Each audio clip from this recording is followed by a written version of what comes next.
Hey, thanks each and every one of you once again for coming out. And we all know the main reason you're out here is because you want to see Jim Cantore, right?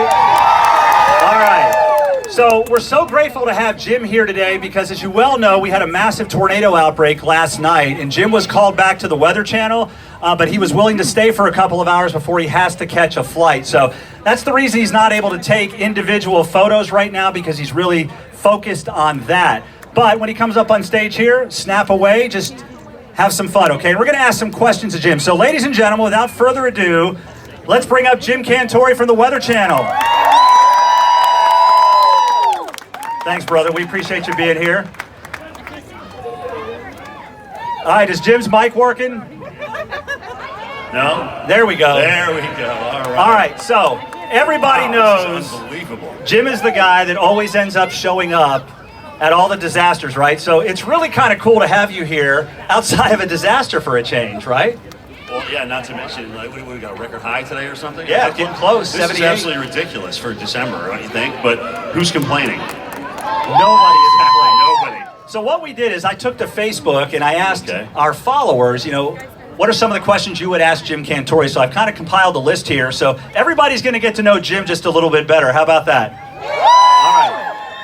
So the first question, Jim, this is from Cheryl Anna Conway. Was there any particular weather event that got you hooked on weather? Oh, absolutely. When I was a kid, the blizzard of 78. Anybody remember that? Big year, 77, 78. We had like so much snow.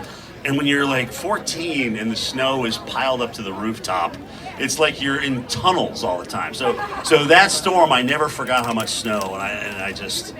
I mean, I still think in spots it hasn't melted, to be honest with you. It was absolutely crazy. So that one, for sure. That's pretty amazing. Yeah. So you went to school for meteorology. Where did you go to school for meteorology? I went to school at Linden State College, little state college in northeastern Vermont. It doesn't matter where you go, and it matters how you apply what you learn, okay? Anybody out there. It's now called Northeastern University at Linden. Okay. Okay, so yeah, it's been a name change, but still cranking out a ton of great meteorologists That's awesome. up there. And you started at the Weather Channel in 1986, and you've been there ever since? Yeah. Does he even look old enough to be at the Weather Channel that long? Good genes and good pizza, I would imagine. So Lee Sylvie from Loris asked, how many storms have you covered in your career? Oh, man. And what was the first? First one was Andrew in 92. It was the second landfall in Louisiana. That was number one. Number 107 for tropical systems. 107, folks. Hear that again. Yeah, was Ida in Louisiana. That was just this year? That was just this year, yeah. Incredible. What a run. 107 tropical system Jim has covered here. What sticks out in your mind the most? Which storm? I mean, it's hard to describe, you know, like some of the things that we're seeing even on television after this tornado outbreak last night. You know, it kind of brings back memories of, it's just unthinkable. It's like a movie set. It's like, you know, things that they put in different spots. Cars that are so crunched up and the paint scraped off them, you can't even recognize what they are. So Katrina was like that. When you're talking about 30 foot of storm surge, it was just like being on a movie set. I mean, I remember seeing a sailboat in a third-story building of a hotel. I mean, all the casinos used to be offshore in Mississippi, and the surge floated them onshore and onto the highway. It's really just unthinkable things. Katrina. Really. Everybody remember Hurricane Katrina 2005? Yeah. Pretty bad in New Orleans, right? So it's a love-hate relationship with you. People love you for your passion for weather and what you do on television, but they hate to see you during the hurricane season. Is it love or hate today? It's just, love just today. Throwing that out there. What do y'all think? Love for Jim Cantore today? I'm talking about the weather today more than me. It's pretty amazing. And with that said, you talk about how beautiful the weather is here today and the love-hate relationship. Who determines where you go for each storm? Do you get to pick where you're going for a hurricane, or does the Weather Channel choose that? I mean, I put my 2 cents in. At the end of the day. Sometimes they'll go, Jim, what are you thinking? Where do you want to go? Sometimes that doesn't matter. Well, we appreciate that, but here's where you're going. But yeah, I appreciate the fact that they get my opinion on it and they want my opinion on it. It usually winds up to be one of the worst areas. I mean, that's where people expect me to be, and that's where I'm going to go. So when you are in the worst area, have you ever been hit by any flying debris? Just little pieces. But since this is Storm 107, I thought to myself, the odds of me, especially nowadays with the way we broadcast, we don't just go out and then go back inside. We're literally taking you through the whole eye wall for 5 or 6 hours. So I'm like, you know what? I need to wear a helmet. I need to wear some body armor. I mean, something's going to happen here, and it's not going to be good. So what's it like to be in the eye wall, and what's the highest wind you've ever experienced? The eye wall is just ferocious. I mean, you can't think. Sometimes you can't even breathe out there. The wind is howling so much. The sound that the wind makes when it blows that hard, I mean, it's like a witch. I mean, really, it's just crazy. But, just going through that for hour after hour after hour, I mean, it's relentless. Yeah, it's relentless. I mean, Laura and Isaac, I think I was in winds over 90 miles an hour, without a doubt. But you can't really stand. I don't care who you are, how big you are. You can't really stand at over 100 miles an hour. It's almost impossible to stand up with winds like that. So when you're in these communities at ground zero, high wind, a lot of destruction, you're there for hours, even days. What do you eat? Where do you get food? Oh my God, we used to have this guy named Trey Howell, and he came out with us, and he just kind of took it upon himself to get a cooler, buy steaks, buy a grill. So we knew we were going to lose power and everything. And one night we were doing coverage after a hurricane, and we got steaks cooking on a grill. And everyone starts to go up to the room. Who's cooking these steaks? Who's cooking? So it doesn't usually work out that way. It's usually Kind bars and whatever kind of Nutri-Grain bars we can possibly find. That's it. I was going to ask that question next. The most memorable moment of your career is what? There's no question. Even though you're trying to set the Guinness Book of World Records today for Right. pizza, I think I've been in thunder snow the most during live coverage. So yeah, we got it, baby. That was just incredible. Just an incredible day at the office, if you will. I bet. That is the ultimate. If you don't know what thunder snow is, it's extremely heavy snow with thunder and lightning. It's a summer thunderstorm, but it's snow. But to be in that spot, oh my gosh, where it happens, because I mean, it does happen more than we think, but just to be there and be on live television, it's like, wow, what a thrill. So you've been doing this for over 35 years. You've inspired hundreds, if not thousands, of kids to become meteorologists. I'm trying to be like you, Ed. Oh yeah, whatever. Right? Is this not the guy or what? Seriously. All right, checks in the mail. Let me tell you something. One time when I was covering a hurricane on Wrightsville Beach in North Carolina, there was about a crowd almost half this size.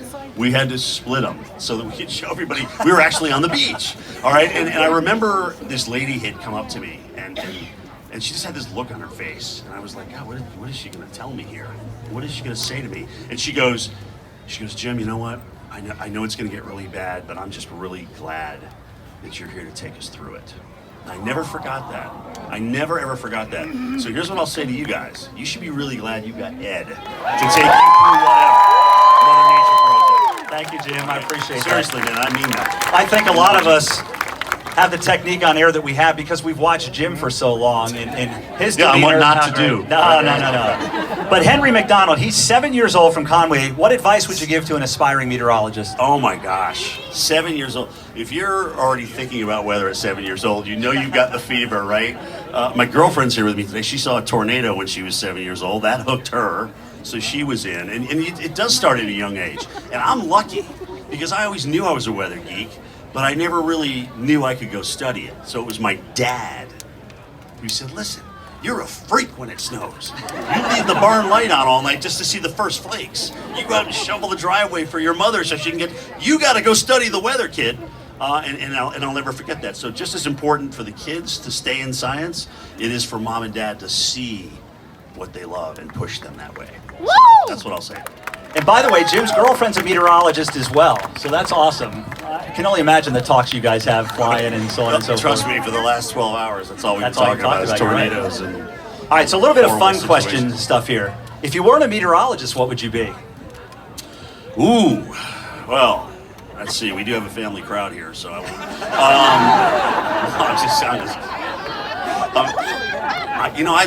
I'm a plant nut. I love trees and shrubs, and I probably would be a landscaper or a fireman, to be honest with you. I really, I love that kind of stuff. Favorite hobbies? We know you're a golfer. How's your golf game, by the way? Not good at all. All right. Well, see, I've known this guy for 20 years, and some things never change. It's great. But yeah, I love golfing. I love skiing. I love being outdoors. Now, kind of newfound, I love being on the lake, being out, on the boat, just kind of cruising, watching the sunset and rise. Yeah. Who doesn't love the water, man? So, what's your lowest score in golf? My lowest score? Lowest it's not score. very low. I think I shot an 84 one time. It's a lot better than me at 94, so there you go. Oh, man. All right, so what's your favorite season? I love the fall. I grew up in Vermont, and it was really weird because it wasn't until I left to Atlanta to the Weather Channel and came back to Vermont, I'm like, oh my goodness, how come I didn't ever recognize this before? I got leaves that look like they're glowing in the dark. This is crazy. So I absolutely unequivocally fall. All right, favorite food She agrees. besides pizza? Oh my gosh, I just love a good steak, bro. You just hit me with the meat and I'm done. Hit me with the meat. Meat Go to Rio, is my she favorite, says. but okay. That's awesome. So, outside of your girlfriend, who's the most famous person you've ever met? So I'm tweeting along one day, and all of a sudden I get this tweet from this guy named Mike Trout. You may have heard of him. He's a pretty good baseball player. And I'm like, oh my gosh, this is a verified account. This is really Mike Trout. So Mike's just a huge weather geek. He loves the weather. When East Coast storms and snowstorms start cranking up, he starts to actually, he's just texting me now because we got each other's phone numbers, but he gets all excited about that. He's raced. So one of the things that Jim and I have in common is we both been able to fly with the Blue Angels. It was an experience of a lifetime for me. What about for you? Oh my gosh, if somebody asked me what the best thing I've done over 35 years, it's absolutely what an honor to fly with the Blues, to get up there and they work you up in G-force, right. Which is your weight times. 8 or 9, yeah. 9. So you're talking about huge weight there, and that force against you, and you have to do this certain maneuver to keep yourself from passing out. Right. And the hook first of all, maneuver. the hook maneuver. And you're trying to, push blood to your head. But if you breathe too fast and you do it too fast, You're passing out. all of a sudden you're passing out. Good night, everybody. That's it. And I made it, both times I made it over 7 Gs. But at 7.2, the last one, I went down. I took a little snooze. I didn't think I went down, but I kind of was like, my head was bottling. So Yeah, it's like you're I'm pretty looking sure I was out. inside a gray straw. The straw gets really... That's it. That's a good way to put it. Yeah. Now, the most important question I'm going to ask all day, and our Clemson and Carolina fans are going to understand geez, this. here we go. Who is it, Clemson or Carolina in your book? It's the Georgia Bulldogs. There you go. That's who it is. How's that for an answer? Oh, my goodness. We got some work to do against Michigan, don't we? That's going to be a great game. Holy smoke. Hey, folks, how about a huge round of applause for Jim Cantore? Thank you. for being God here bless today? you guys. He's catching a plane to get back to the Weather Channel to serve all of us. So thank you all very much. We're going to do the 100 Grand Band, and I'll be over here for some photos here shortly. Jim, thank you so much, buddy. Thanks, man.